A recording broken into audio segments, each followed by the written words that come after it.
The best color for bird feeders. When you're ready to choose a new or your very first bird feeder, you may want to consider which birds you want to attract. Knowing which birds you want to attract may help you to determine what type, size, and color feeder best suits your needs. Significance. In the world of retail birdhouses and feeders, the only color specifications belong to attracting specific types of birds.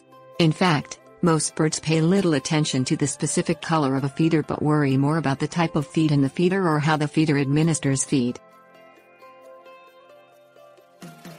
Specifications. Hummingbirds break those rules a bit by being attracted to brightly colored feeders, reminiscent of bright, full of nectar flowers. To help attract hummingbirds to nectar feeders, most commercial feeders include red parts to entice nectar-loving hummingbirds.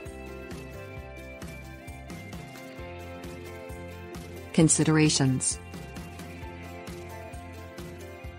Color is not the only determining factor when attracting birds to feeders, so many birdwatchers prefer to use clear feeders to provide easier notice that the feeder needs refilling. However, to attract birds to a new feeder, you may try wrapping parts of the feeder in reflective aluminum foil to catch birds' attention when sunlight hits the feeder.